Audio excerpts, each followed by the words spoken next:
Pencalonan sosok seperti Ganjar Pranowo bisa gagal loh karena presidensial threshold 20%. Presidensial threshold 20% sangat berpotensi menutup munculnya calon presiden dan wakil presiden alternatif yang disukai rakyat.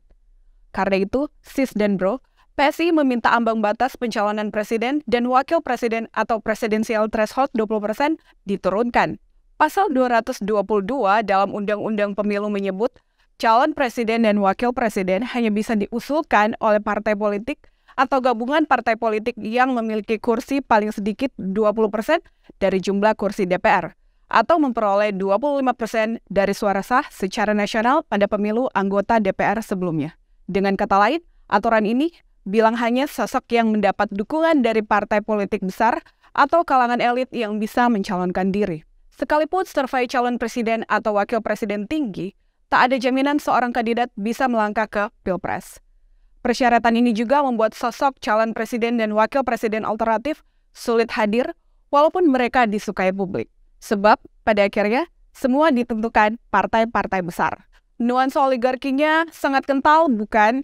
Nah, inilah yang tengah dihadapi Mas Ganjar Pranowo, sosok yang didukung PSI sebagai capres di pemilu 2024.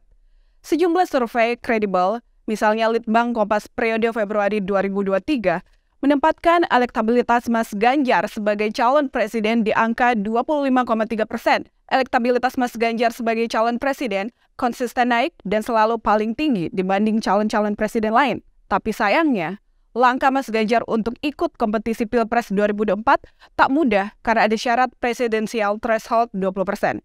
PSI berpandangan, jika presidensial threshold diturunkan, akan lebih banyak calon presiden dan wakil presiden alternatif yang bisa disodorkan kepada rakyat. Diturunkan jadi berapa? Itu diskusi berikut. Hal penting adalah rakyat punya banyak pilihan. Sis dan bro, kita nggak ingin dong memilih calon pemimpin yang hanya ditentukan lewat deal-deal partai besar. Ingat, suara rakyat adalah suara Tuhan. Salam solidaritas.